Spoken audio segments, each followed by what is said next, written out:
Hello. अब बात करते हैं पॉलिटी के दूसरी क्लास के बारे में। अभी हमने दोपहर एक लेक्चर दिया था जिसमें हमने पढ़ा था संवैधानिक विकास, और संवैधानिक विकास में हमने रेगुलेटिंग एक्ट से लेकर 1892 के एक्ट तक सभी क्लासें ले ली थी। अब उससे आगे पढ़ते हैं कि उससे आगे किस प्रकार संविधान का विकास प्रारंभ हुआ। तो हम बात करते हैं 1909 के अधिनियम से। तो 1909 के अधिनियम, इस अधिनियम को मार्ले मिंटो सुधार के नाम से जाना जाता है। यानी इस समय भारतीय वायसराय लॉर्ड मिंटो, जबकि भारतीय राज्य सचिव लॉर्ड मॉर्ले थे। अब बात करते हैं इसी जो अधिनियम था, इसी अधिनियम में केंद्रीय व प्रांतीय विधान परिषदों के आकार में काफी वृद्धि की व परिषदों की संख्या 16 से बढ़ाकर 60 कर दी गई।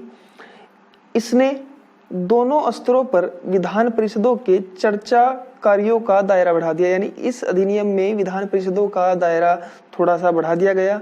और इसी अधिनियम में पहली बार वायसराय की परिषद में प्रथम भारतीय सत्येंद्र प्रसाद सिन्हा को नियुक्त किया गया और ये भारत के प्रथम विधि सदस्य थे। इसी अधिनियम में पृथक निर्वाचन के आधार पर मुसलमानों के लिए सांप्रदायिक प्रतिनिधित्व का प्रावधान किया गया। आपने पढ़ा होगा मॉडर्न हिस्ट्री में कि 1905 में बंगाल विभाजन के बाद 1906 में जो मुस्लिम लीग की स्थापना हुई थी, उसी मुस्लिम लीग की स्थापना के प्रयासों से 1909 में मुसलमानों के लिए पृथक निर्वाचन मंडल की व्यवस्था की गई। अब हम बात करते हैं आगे कि इससे आगे क्या हुआ। तो हम बात करते हैं कि इसके साथ साथ 1909 के अधिनियम में presidency, corporations, chambers of commerce, विश्वविद्यालयों के प्रतिनिधित्व व जमींदारों को भी पृथक निर्वाचन में शामिल किया गया। ये लाइन आप बहुत इंपॉर्टेंट याद रखिएगा कि जमींदारों को व प्रेसिडेंसी, कॉरपोरेशंस को व चैम्बर्स ऑफ कॉमर्स व विश्वविद्यालय के कुलपतियों को भी पृथक निर्वाचन मंडल में शामिल कर लिया गया था 1909 के अधिनियम में ही। इसी अधिनियम के साथ साथ और व्यवस्था यह की गई थी कि इसी अधिनियम में पूरक प्रश्न, अनुपूरक प्रश्न पूछने की व्यवस्था की गई थी। और इसी अधिनियम में जो गैर सरकारी सदस्य थे, उन्हें प्रांतीय परिषद में बहुमत मिल चुका था। अब बात करते हैं 1919 के अधिनियम में। 1919 के अधिनियम को मोंटेस्क्यू चेम्सफोर्ड सुधार भी कहा जाता है, क्योंकि इस समय भारतीय वायसराय मोंटेस्क्यू, भारतीय राज्य सचिव मोंटेस्क्यू, जबकि भारतीय वायसराय लॉर्ड चेम्सफोर्ड थे। इस अधिनियम की इंपोर्टेंट विशेषताएं हम देखते हैं कि इसमें क्या क्या शामिल था। तो इसमें प्रांतीय विषयों को पुनः दो भागों में विभाजित किया गया था, हस्तांतरित व आरक्षित। इसका मतलब यह है कि प्रांत में पहली बार द्वैध शासन व्यवस्था प्रारंभ की गई थी। यानी प्रांतों में कुछ विषय गवर्नर जनरल की परिषद को तथा कुछ विषय गवर्नर जनरल को यानी वायसराय को दे दिए गए थे। इसे हम द्वैध शासन कहते हैं। इस अधिनियम ने पहली बार देश में द्विसदनीय व्यवस्था और प्रत्यक्ष निर्वाचन व्यवस्था को प्रारंभ किया गया था। यानी इसी अधिनियम में पहली बार दो सदनीय व्यवस्था, जैसे कि आज हम पढ़ते हैं लोकसभा और राज्यसभा दो सदनीय व्यवस्था है, और साथ साथ प्रत्यक्ष डायरेक्ट टैक्सेस, प्रत्यक्ष चुनाव या निर्वाचन की व्यवस्था प्रारंभ की गई थी। इससे पहले 1892 में हमने प्रारंभ किया था कि उस समय अप्रत्यक्ष चुनाव व्यवस्था प्रारंभ की गई थी। इसके अनुसार कार्यकारी परिषद में 6 सदस्यों में से 3 सदस्यों का भारतीय होना आवश्यक था। हमने इससे पहले पढ़ा था कि 1861 के भारत परिषद अधिनियम में गवर्नर जनरल की काउंसिल में सदस्यों की संख्या 6 थी, और उन 6 में से अब 1919 के अधिनियम में उनकी संख्या 3 भारतीयों की कर दी गई कि 6 में से 3 भारतीय का होना जरूरी है। इसी अधिनियम में लोक सेवा आयोग का गठन किया गया। तो 1926 में इसी अधिनियम द्वारा ली आयोग की सिफारिशों पर लोक सेवा आयोग का गठन किया गया। इसी अधिनियम में पहली बार केंद्रीय बजट को राज्य बजट से अलग किया गया। यानी कि हमने बजट पढ़ा था कि बजट का प्रारंभ 1860 में हुआ था, और इसी अधिनियम में पहली बार केंद्रीय बजट को राज्य बजट से अलग कर दिया गया। इसी के अंतर्गत एक वैधानिक आयोग का गठन किया गया। और इसी अधिनियम में पहली बार सिखों को भी पृथक निर्वाचन मंडल व भारतीय ईसाइयों व यूरोपियों के लिए पृथक निर्वाचन मंडल की शुरुआत की गई थी। बहुत इंपॉर्टेंट बात है कि सिखों के लिए व भारतीय ईसाइयों के लिए, यूरोपियों के लिए पृथक निर्वाचन मंडल की शुरुआत 1919 के अधिनियम में, और मुसलमानों के लिए, जमींदारों के लिए विश्वविद्यालयों के कुलपति व चैम्बर्स ऑफ कॉमर्स के व्यक्तियों के साथ 1909 के अधिनियम में शुरू किया गया था। साथ साथ 1919 के अधिनियम में महिलाओं को भी वोट देने का अधिकार दे दिया गया था। 1919 के अधिनियम में हमने देखा कि 2 विषय होते थे, आरक्षित और आरक्षित। इसमें सबसे इम्पोर्टेंट बात यही है कि इसी अधिनियम में प्रांतों में द्वैध शासन प्रारंभ हुआ था। अब हम बात करते हैं 1935 का अधिनियम। 1935 का अधिनियम आप सभी जानते होंगे कि मॉडर्न हिस्ट्री में हमने पढ़ा था कि 3 गोलमेज सम्मेलन की अनुशंसाओं के बाद 1935 का अधिनियम लाया गया। इस अधिनियम की सबसे महत्वपूर्ण विशेषता यह है कि भारतीय संविधान का अधिकतर हिस्सा 1935 के अधिनियम से ही लिया गया है। इसी अधिनियम में यह व्यवस्था की गई कि जो भारतीय संविधान का मैक्सिमम जो हिस्सा यहाँ से लिया गया है, इसमें 10 धाराएं, जो इसकी 1935 में 321 धाराएं व 10 अनुसूचियां थी। इसी अधिनियम में अखिल भारतीय संघ की स्थापना, पहली विशेषता यह की गई थी कि इस अधिनियम के द्वारा अखिल भारतीय संघ की स्थापना की जाएगी तथा इसी अधिनियम में, पहले आपको बता दूं कि अखिल भारतीय संघ का मतलब यह है कि भारत को एक सेंट्रलाइज्ड सिस्टम बनाया जाएगा और सभी देशी रियासतें भी उसके अधीन कर दी जाएंगी। परंतु देशी रियासतों ने भारत के अधीन होने से मना कर दिया और यह भारत सरकार अधिनियम भी असफल ही साबित हुआ। इसी अधिनियम ने केंद्र व इकाइयों के बीच 3 सूचियों का विभाजन किया, जैसे संघीय सूची, राज्य सूची और समवर्ती सूची। आप सभी जानते हैं कि संघीय सूची पर केंद्र के विषय व राज्य सूची पर राज्य के विषय व समवर्ती सूची पर दोनों के अधिकार होते हैं, यानी केंद्र राज्य दोनों के। इस आधार पर जो समवर्ती सूची थे उसमें 36 विषय को शामिल किया गया था। इस अधिनियम की सबसे महत्वपूर्ण विशेषता यह रही कि इस अधिनियम में केंद्र में द्वैध शासन प्रणाली प्रारंभ कर दी गई, जबकि प्रांतों में द्वैध शासन प्रणाली समाप्त कर दी गई। इससे पहले हमने पढ़ा था कि द्वैध शासन जो भारत में किस अधिनियम द्वारा लाया गया, तो 1919 के अधिनियम द्वारा प्रांतों में द्वैध शासन। लेकिन अगर हम बात करें तो हमने 1784 का पीट्स इंडिया एक्ट पढ़ा था और उसमें हमने बात की थी कि 1784 के पीट्स इंडिया एक्ट में यह व्यवस्था की गई थी कि कंपनी के राजनीतिक और व्यापारिक मामलों पर अलग अलग शक्तियां, court of director, court of board of control, इनका अधिकार होगा। तो कहीं ना कहीं द्वैध शासन की प्रारंभ वहीं से हो गया था, लेकिन 1858 में महारानी की घोषणा पत्र ने उसे समाप्त कर दिया था। अब हम बात करते हैं आगे कि इस अधिनियम की अगली विशेषता क्या थी। तो इस अधिनियम में प्रांतों में द्वैध शासन को समाप्त कर दिया गया। इसमें 11 राज्यों में से 6 में द्विसदनीय स्थापिका प्रारंभ, यानी कि इस समय जो भारत में 11 राज्य थे, उन 11 राज्यों में से 6 राज्यों में 2 सदनीय व्यवस्था, यानी कि विधानसभा और विधान परिषद जो होती है इस समय, इस प्रकार की व्यवस्था प्रारंभ की गई थी। इसी अधिनियम में भारत शासन अधिनियम 1858 द्वारा स्थापित किए गए भारत परिषद को समाप्त कर दिया गया, यानी जो इससे पहले जो 1858 में भारत परिषद को समाप्त कर दिया गया 1858 के एक्ट को। इसके अंतर्गत ही भारतीय रिजर्व बैंक की स्थापना की गई। इसी के तहत 1937 में संघीय न्यायालय की स्थापना की गई। इसके बाद हम बात करते हैं 1947 के भारतीय स्वतंत्रता अधिनियम के बारे में। तो इस अधिनियम में ब्रिटिश राज को समाप्त कर दिया गया और 15 अगस्त 1947 को भारत एक स्वतंत्र संप्रभुत्व राज्य घोषित कर दिया गया। इसने भारत का विभाजन 2 स्वतंत्र राज्य, एक भारत दूसरा पाकिस्तान में इनका विभाजन कर दिया गया। इसी कानून में ब्रिटिश में भारतीय राज्य सचिव पद को समाप्त कर दिया गया, यानी जो ब्रिटेन के अंदर भारतीय राज्य सचिव का जो पद होता था उस पद को भी समाप्त कर दिया गया। 15 अगस्त 1947 को भारतीय रियासतों पर ब्रिटिश प्रभुत्व की समाप्ति हो गई, यानी जो भारतीय ब्रिटिश रियासतें थी उन पर भी ब्रिटिश संप्रभुत्व की समाप्ति कर दी गई। इसने शाही उपाधि से भारत सम्राट शब्द को समाप्त कर दिया गया, यानी कि जो भारत का सम्राट जो वहाँ के राजा को उपाधि मिली हुई थी वह उपाधि भी समाप्त कर दी गई। इस प्रकार इन अधिनियमों में से सिर्फ ये जो क्वेश्चन आपको बताए हैं, जो फैक्ट्स हैं, इन पर आप बात करते हैं। अब बात करते हैं लक्ष्मीकांत के चैप्टर नंबर 2 की। तो लक्ष्मीकांत में चैप्टर नंबर 2 से पहले हम देखते हैं कुछ अंतरिम सरकार की। जो 1946 में अंतरिम सरकार बनी थी, उस अंतरिम सरकार में कौन किस पद पर था।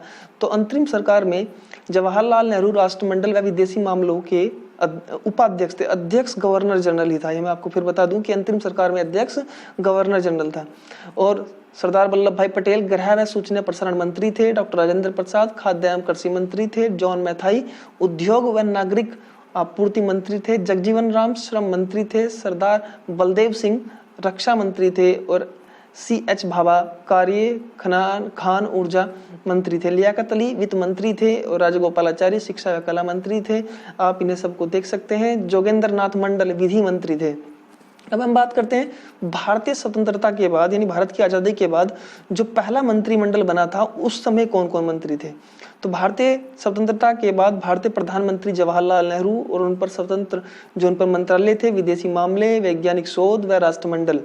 फिर भारत के गृह मंत्री, सूचना प्रसारण मंत्री डॉक्टर सरदार वल्लभ भाई पटेल और खाद्य एवं कृषि मंत्री बने थे डॉक्टर राजेंद्र प्रसाद। शिक्षा मंत्री मौलाना अबुल कलाम आजाद, रेलवे व परिवहन मंत्री जॉन मैथाई और विधि मंत्री डॉक्टर भीमराव अंबेडकर, श्रम मंत्री जगजीवन राम और रक्षा मंत्री सरदार बलदेव सिंह और जो स्वास्थ्य मंत्री थी वे राजकुमारी अमृत कौर थी और वाणिज्य मंत्री CH भाभा थे, संचार रफी अहमद करजई थे, श्यामा प्रसाद मुखर्जी उद्योग व कृषि आपूर्ति थे, VN गार्गिल खान व ऊर्जा मंत्री थे। अब हम बात करते हैं संविधान निर्माण की। आखिरकार संविधान का निर्माण किस प्रकार हुआ। M लक्ष्मीकांत का चैप्टर नंबर 2। तो आपको बता दूं कि भारतीय संविधान की मांग करने वाले पहले व्यक्ति महात्मा गांधी, जिन्होंने 1922 में भारतीय संविधान की मांग की थी। भारत में संविधान सभा का गठन का प्रथम विचार, यहाँ क्वेश्चन पर ध्यान देंगे, संविधान का निर्माण और संविधान सभा। तो भारत में संविधान सभा के गठन का प्रथम विचार 1934 में पहली बार MN रॉय ने दिया था। 1935 में भारतीय राष्ट्रीय कांग्रेस ने पहली बार भारत के संविधान निर्माण के लिए आधिकारिक रूप से संविधान सभा के गठन की मांग की थी, यानी कि अब तक कांग्रेस ने मांग नहीं की थी। शुरुआत में मांग 1934 में MN रॉय ने की थी, जबकि कांग्रेस की पहली मांग 1935 में कांग्रेस के मंच से पहली बार संविधान के निर्माण की मांग 1935 में की गई। 1938 में जवाहरलाल नेहरू ने घोषणा की कि स्वतंत्र भारत के संविधान का निर्माण वयस्क मताधिकार के आधार पर चुनी हुई संविधान सभा द्वारा किया जाएगा। यानी कि पहली बार जवाहरलाल नेहरू ने मांग की कि जो भारतीयों के लिए संविधान सभा बनाई जाएगी उसका निर्माण वयस्क मताधिकार के आधार पर चुनी हुई संविधान सभा द्वारा किया जाएगा। नेहरू जी की इस मांग को ब्रिटिश सरकार ने सैद्धांतिक रूप से स्वीकार कर लिया और इसे 1940 के अगस्त प्रस्ताव के रूप में जाना जाता है। तो आपसे सिंपल सा क्वेश्चन ये आता है कि पहली बार संविधान सभा की मांग को अंग्रेजों ने कब स्वीकार किया था। तो 1940 अगस्त प्रस्ताव में। इसके बाद भारत में 1942 में क्रिप्स प्रस्ताव भारत आया और इसी बीच आपको पता होगा कि सेकेंड वर्ल्ड वॉर चल रहा था जो 1939 से लेकर 1945 तक चल रहा था। इसके बाद क्रिप्स मिशन में 3 व्यक्ति थे, स्टोफर्ड क्रिप्स और अलेक्जेंडर व पैथिक लोरेंस इस क्रिप्स प्रस्ताव के अध्यक्ष थे, परंतु कहीं ना कहीं क्रिप्स प्रस्ताव भी भारतीयों के सपनों पर खरा नहीं उतरा और यह भी असफल ही साबित हुआ। अब बात करते हैं संविधान सभा। तो संविधान सभा का निर्माण जो हुआ है वो 1946 में कैबिनेट मिशन द्वारा हुआ है। संविधान सभा में कुल सदस्य 389 और जो इन 389 में इस प्रकार क्षेत्र था कि 296 ब्रिटिश भारत या अंग्रेज भारत और 93 देशी रियासत। 292 जो सदस्य थे उनमें से 292 प्लस 4 चीफ कमिश्नर प्रांत थे, जैसे कि दिल्ली, अजमेर, मेवाड़, कुर्ग व बलूचिस्तान। संविधान सभा के सदस्य मनोनीत व निर्वाचित दोनों थे। तो संविधान सभा में जो सदस्य थे वह निर्वाचित भी थे और मनोनीत थे। ब्रिटिश भारत में उस समय जो सीटें आवंटित की गई थी उनमें हम देख लेते हैं कि कांग्रेस को 208 सीट प्राप्त हुई थी व मुस्लिम लीग को 73 सीटें प्राप्त हुई थी और छोटे व स्वतंत्र सदस्य 15 थे। संविधान सभा में महात्मा गांधी व जिन्ना 2 बड़े लीडर शामिल नहीं थे, ना तो महात्मा गांधी थे और ना ही जिन्ना थे। अब हम बात करते हैं कि संविधान सभा का आखिरकार चुनाव किस प्रकार हुआ। तो मेरा आपसे क्वेश्चन है, आप बताएंगे कि संविधान सभा का जो निर्माण हुआ था वो सीमित मताधिकार पर हुआ था या सार्वभौमिक मताधिकार पर हुआ था, प्रत्यक्ष हुआ था या अप्रत्यक्ष होता है। तो मैं आपको बता दूं कि ध्यान से समझो बच्चों, शब्दों पर ही ध्यान देना है आपको। यूपीएससी जैसे एग्जाम में या कोई भी एग्जाम हो, स्टेट पीसीएस हो, यूपीएससी हो, तो मैं आपको बता दूं कि जो संविधान सभा का जो निर्माण हुआ है पहली बात तो वह अप्रत्यक्ष हुआ है, उसमें अप्रत्यक्ष चुनाव हुआ है और जो चुनाव हुआ है वो हुआ तो वयस्क मताधिकार पर ही है। पर बच्चों सार्वभौमिक वयस्क मताधिकार शब्द गलत हो गया है। उसमें जो मताधिकार था वह सीमित वयस्क मताधिकार था। सीमित का मतलब कि उस समय वोट देने का अधिकार हम सबको नहीं था, सिर्फ सीमित मात्रा में ही लोग वोट कर सकते थे। जो आय, संपत्ति या पैसे के आधार पर ही वोट करते थे। तो हमने देखा कि इस समय जो संविधान सभा का गठन हुआ था वो सीमित वयस्क मताधिकार के आधार पर ही हुआ था, और जो चुनाव था वह एकल मत संक्रमणीय प्रणाली द्वारा किया गया था, और 10 लाख पर एक सदस्य को चुना गया था। 10 लाख पर, ये जानकारी इसमें नहीं है, फिर भी मैं आपको एक्स्ट्रा बता रहा हूँ, 10 लाख पर एक सदस्य का चुनाव किया गया था। संविधान सभा की पहली बैठक 9 दिसंबर 1946 को हुई थी, जिसका विरोध मुस्लिम लीग ने किया था। पहली बैठक में 211 सदस्यों ने भाग लिया था।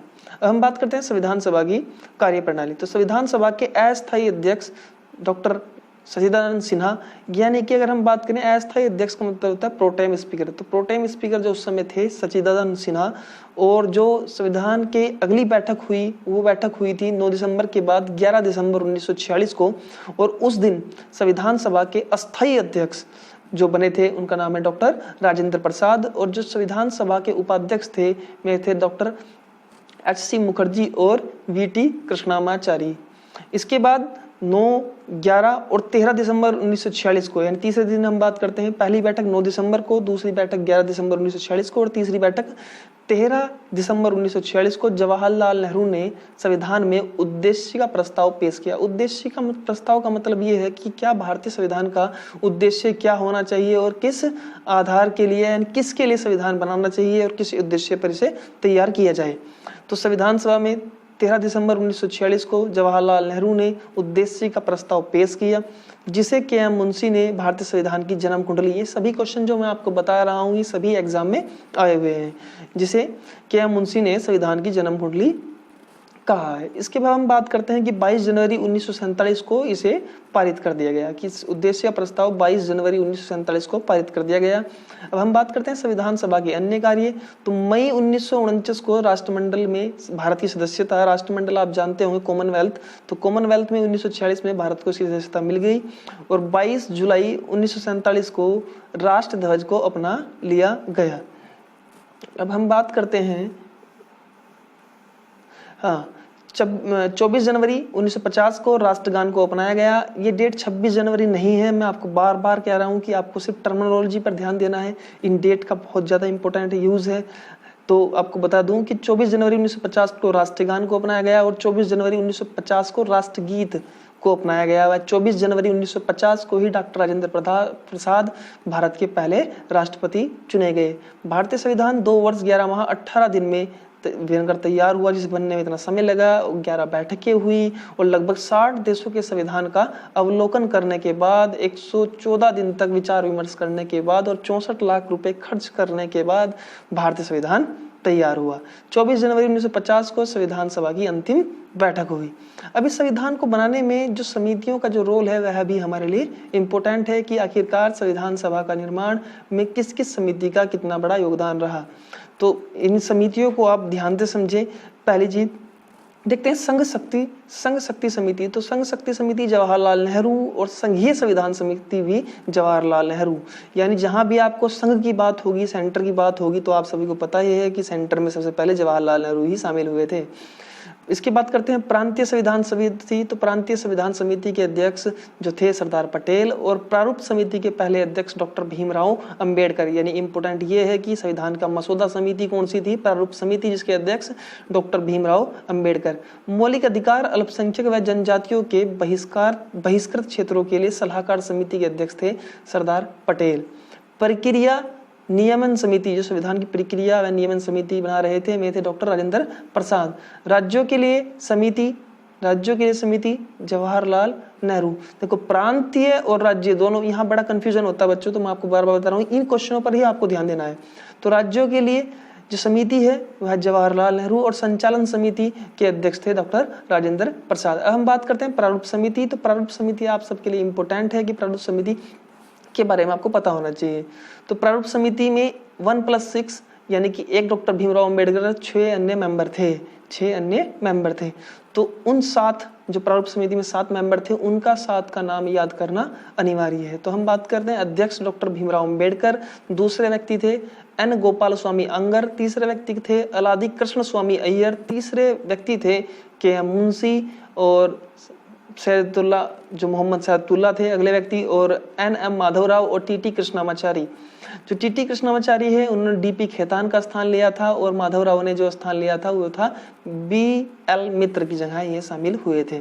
अब इन्हें नाम को याद करने में बड़ी समस्या आप सबको सामने आती होगी, तो मैं आपको बता दूं कि अध्यक्ष तो कोई भूलने वाला नहीं है कि संविधान का अध्यक्ष कौन है। तो संविधान का अध्यक्ष डॉक्टर भीमराव, संविधान सभा के पहले जो प्रारूप समिति है उनके अध्यक्ष डॉक्टर भीमराव अंबेडकर। बल्कि अन्य मेंबरों के नाम याद करने के लिए आपको मैं छोटी सी ट्रिक का माध्यम बताता हूँ। जैसे आप पहले शब्द को पकड़े गोपाल, गोपाल यानी कि श्री कृष्ण। अगले नाम में देखें आप कृष्ण स्वामी यानी कि श्री कृष्ण। अगले नाम पर आप देख सकते हैं माधव, माधव यानी कि श्री कृष्ण। उससे बाद सबसे लास्ट में देखें आप टीटी कृष्णामाचारी यानी कि श्री कृष्ण। यानी कि अगर हम बात करें कृष्णामाचारी, माधव, कृष्ण स्वामी, गोपाल स्वामी, 4 व्यक्तियों के नाम आपको कहीं ना कहीं कृष्ण जी के ही पर्यायवाची मिलते हैं। और साथ साथ आपको पता होगा कृष्ण जी, मुंशी, बंसी, इसे आप मैच करके देख सकते हैं। और सैयद मोहतुल्ला, सादुल्ला तो अलग है ही। यानी कि 5 व्यक्तियों के नाम आराम से आप एक कृष्ण जी के पर्यायवाची के साथ ही समझ सकते हैं। अब हम बात करते हैं आगे। 4 नवंबर 1948 को अंबेडकर ने संविधान सभा का अंतिम प्रारूप पेश किया और इस समय संविधान को पहली बार पढ़ा गया। संविधान सभा में 299 में से 284 लोगों ने संविधान पर हस्ताक्षर किए, जिसके प्रस्ताव में हस्ताक्षर में साइन किए। 26 नवंबर 1949 को भारतीय संविधान को अपना लिया गया और संविधान को अपनाने के साथ साथ 300 इस समय भारतीय संविधान में 349 अनुच्छेद व 8 अनुसूची थी। संविधान सभा में समुदाय आधारित प्रतिनिधित्व की किस समुदाय के कितने लोग शामिल हुए थे? तो संविधान सभा में हिंदू 163, मुस्लिम 80, अनुसूचित जाति 31, ईसाई 6, पिछड़ी जाति के 6 व सिख 4, एंग्लो इंडियन 3 व पारसी 3। अब हम बात करते हैं भारत की संविधान सभा के राज्यवार सदस्यता। तो संविधान सभा में सबसे अधिक सदस्य संयुक्त प्रांत से थे 55, बस आपको यही याद रखना है। अब बात करते हैं संविधान सभा द्वारा जो हाथी का प्रतीक यानी संविधान सभा की जो मोहर थी वो किस चिन्ह की थी? तो हाथी। बात करते हैं संविधान सभा के संवैधानिक सलाहकार जो रूप में चुने गए थे उनका नाम था डॉक्टर BN राव।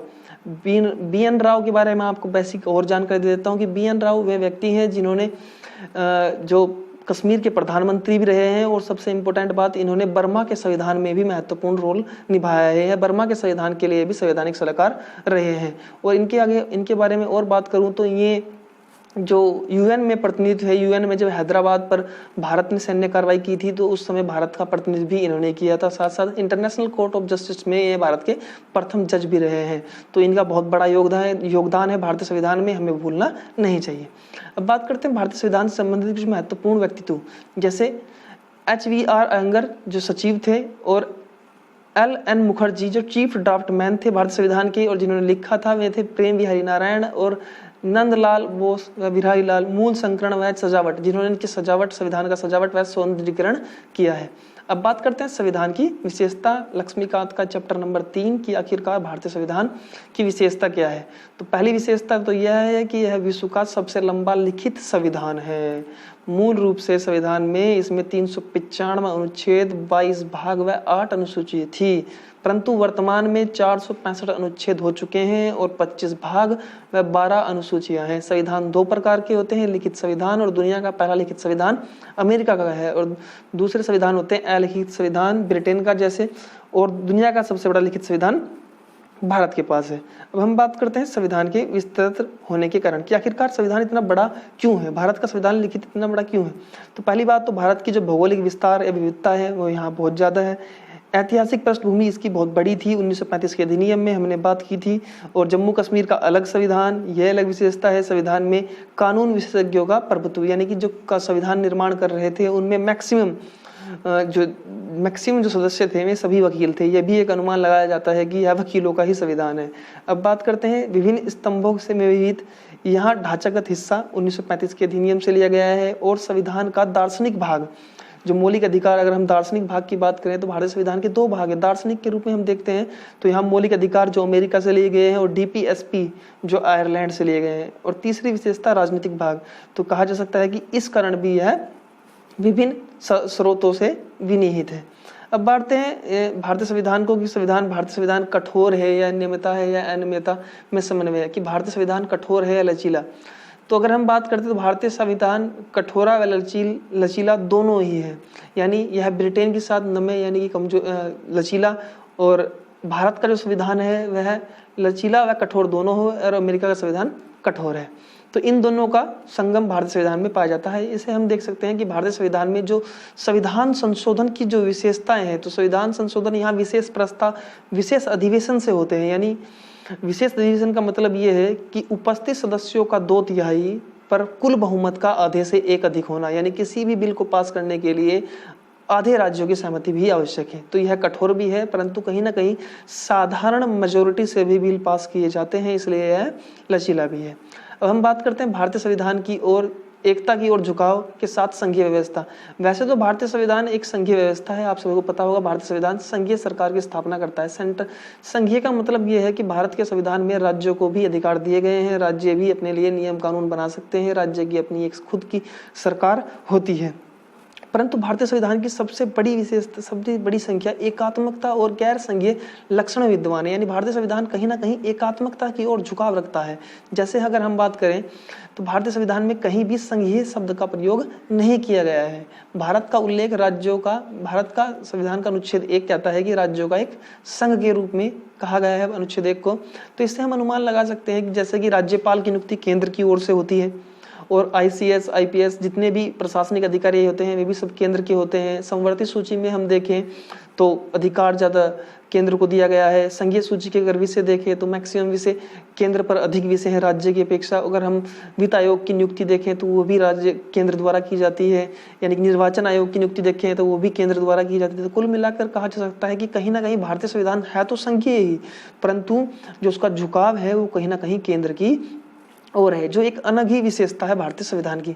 अब बात करते हैं सरकार का संसदीय रूप, यानी अगली विशेषता ये है कि भारतीय जो संविधान है उसका जो रूप है वह संसदीय रूप है। भारत में संसदीय रूप की प्रणाली, भारत में संसदीय प्रणाली लागू की गई है जो ब्रिटेन से ली गई है, और अमेरिका में अध्यक्षीय प्रणाली लागू की गई है, यानी अमेरिका में राष्ट्रपति और भारत में संसद। समझ गए आप लोग। आगे बात करते हैं 6, संसदीय संप्रभुता एवं न्यायिक सर्वोच्चता का समन्वय, यानी कि संसद भी भारत की एक खूबसूरती है और साथ साथ न्यायिक सर्वोच्चता जो हमने अमेरिका से ली है।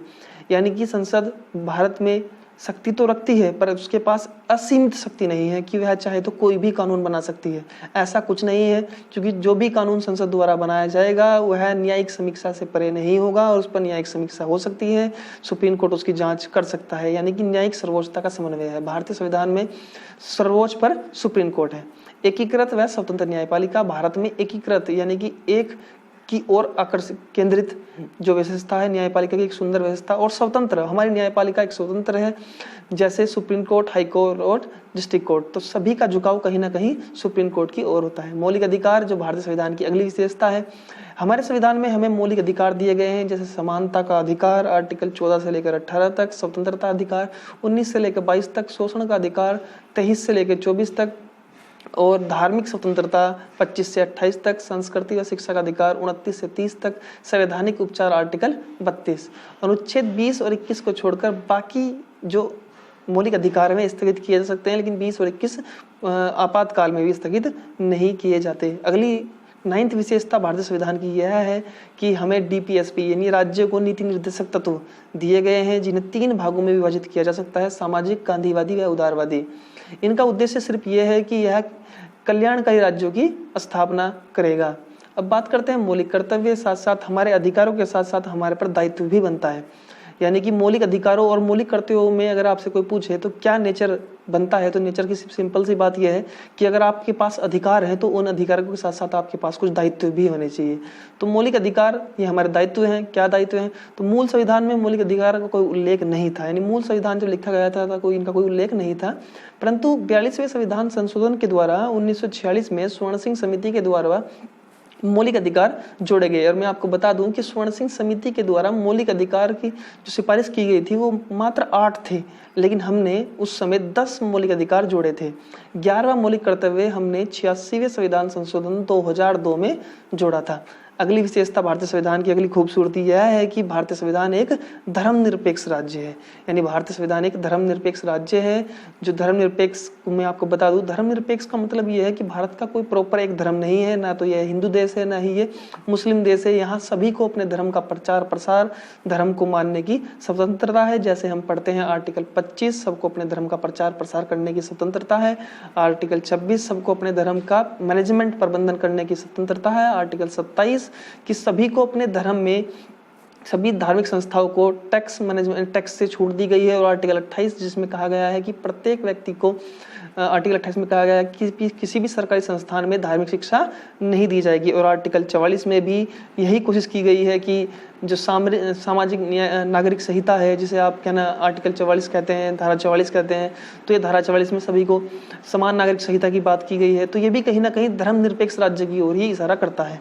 तो भारत में एक प्रॉपर कोई धर्म नहीं है भारत का, सभी को एक साथ जोड़ने की बात की गई है। और भारत जैसे कि अन्य कंट्री, पाकिस्तान एक इस्लामिक कंट्री है प्रॉपर, और सऊदी अरब एक इस्लामिक कंट्री है, परंतु भारत एक धर्मनिरपेक्ष कंट्री है, जो इसकी एक बहुत सुंदर खूबसूरती है हमारे संविधान की।